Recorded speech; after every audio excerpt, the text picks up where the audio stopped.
Oi, então, dando sequência aí o terceiro vídeo da série sobre psicanálise, né? Tô aqui desmistificando um pouquinho, contando um pouquinho para vocês como que funciona a psicanálise, o que ela aborda, o que a gente pode esperar no tratamento psicanalítico, né? Então, voltando um pouquinho mais para a parte prática, a parte prática da psicanálise é justamente ouvir as pessoas na sua sintomatologia, não naquele diagnóstico fechado, né? Na sua subjetividade. O que é o sofrimento para essa pessoa? É uma terapia que funciona semanalmente, uma sessão por semana. A pessoa vem e fala, né? A gente não dá tarefas, não tem nada fixo. É basicamente ouvir o inconsciente. Como que a gente ouve o inconsciente, né? Isso que é o processo de aprender sobre a psicanálise, como que isso se dá. Isso faz parte de uma teoria prática, né? Que o analista aprende também na sua análise pessoal e também nas teorias que a gente lê ao longo da vida, nos seminários que a gente faz, nos grupos de estudos que a gente participa semanalmente, né? É um estudo constante e que não diz aqui que não é um vídeo para a formação de psicanalistas, mas sim para pessoas que querem saber um pouco mais sobre essa prática terapêutica, né? Ela aborda basicamente além do consciente, porque a gente precisa do consciente para entender o inconsciente, aborda essas questões, né, que são do inconsciente. O que é o inconsciente? O inconsciente é aquilo que basicamente a gente não sabe, que a gente não lembra, que a gente não tem, vamos dizer assim, uma atenção direta, que a nossa razão não consegue alcançar. Então, as terapêuticas para o inconsciente, elas são profundas, né? Elas que eu digo a psicanálise e suas abordagens, porque eu falo dela porque é dela que eu conheço e é ela que eu defendo por conhecer os resultados positivos que ela faz. Tanto fez na minha vida, porque todo analista precisa passar por esse processo analítico de curar, de tornar-se menos neurótico, menos afetado, mais liberto no sentido de poder viver a vida com mais menos, vamos dizer assim, menos angústia, menos limitações, menos questões que façam a pessoa se prender ou não se permitir viver a vida de uma forma mais leve, né? E aí a gente vê o que? Casos que podem ser exemplos de deixar a vida mais difícil. São tantos os sintomas, né? Mas a gente pode pensar aí em problemas físicos, como ansiedade. Por que eu falo de problemas físicos, ansiedade? Porque ela causa sintomas físicos, né?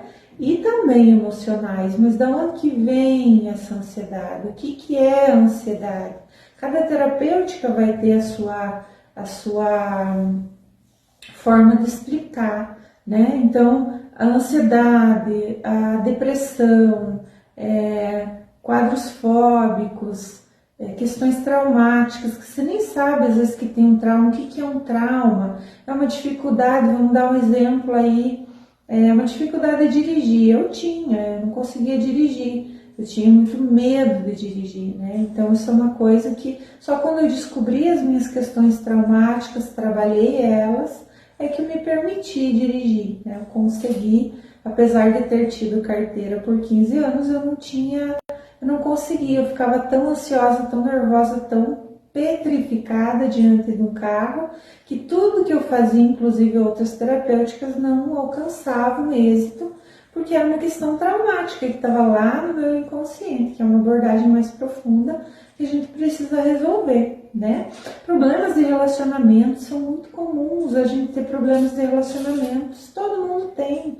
Agora, quem que pode imaginar de onde que isso vem? A gente costuma culpar as pessoas com quem a gente se relaciona pelos problemas de relacionamentos, mas nunca olha pra gente qual a responsabilidade que eu tenho no que acontece nos meus relacionamentos, né?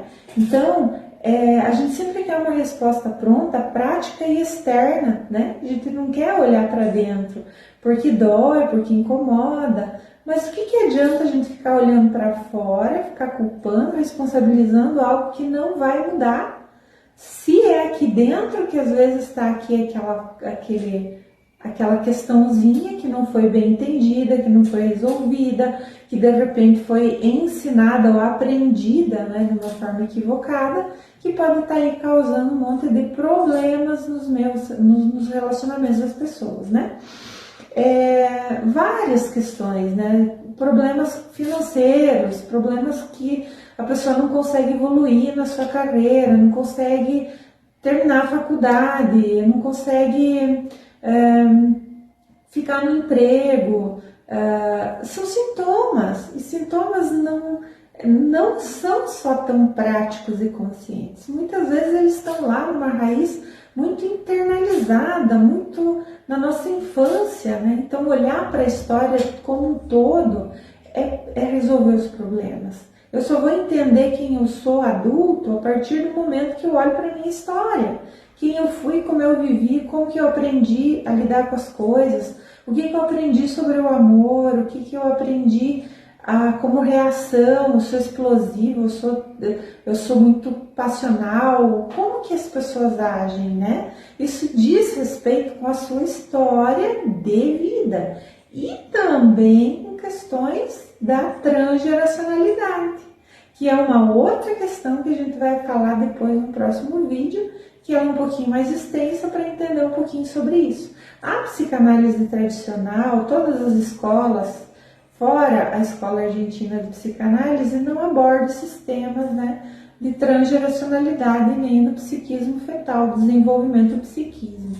Mas a escola argentina, com a que eu estou trabalhando agora, ela aborda essas questões que vão além daquilo que diz respeito à nossa própria história, à nossa própria vivência, nossa vida, né? Ela abrange coisas mais profundas, né? Mais longas na história daquela herança familiar, daquelas junções intrínsecas entre as pessoas que viveram antes da gente. Mas não tem nada a ver com constelação familiar, né? É outra história. E muitas vezes as pessoas não sabem que a constelação familiar deriva da psicanálise, né? Foi uma junção entre o Amizade do Bion, que é um psicanalista inglês, aliás, ele nasceu na Índia, mas viveu a vida toda na Inglaterra, né? Então, e ele era amigo íntimo do Bert Hellinger, que era o ex-padre que vamos dizer assim, iniciou ou que deu fundamento à constelação familiar. Então, hoje, estudando a transgeracionalidade, eu consigo entender bastante essas nuances do que uma coisa é outra e quais os fundamentos de tudo isso, embora seja algo que a gente vê na transgeracionalidade como algo mais prático e palpável, né? Mais relacionado com a vida em si, né? E com aquilo que a gente nem sabe que as pessoas viveram, mas que tem uma leve ideia disso, mas que está na gente, né? Faz parte da gente, é uma herança que está aqui no sangue, não é algo místico, nem alheio, nem nada a ver com questões místicas ou religiosas, né? Então, mais ou menos isso. Claro que tem muito mais sintomas, muito mais coisas para falar, mas como eu quero fazer vídeos não tão longos, a gente vai parar por aqui. E se tiverem perguntas, podem mandando aí nas mensagens ou no direct que a gente vai conversando, tá bom? Um beijão e até o próximo vídeo.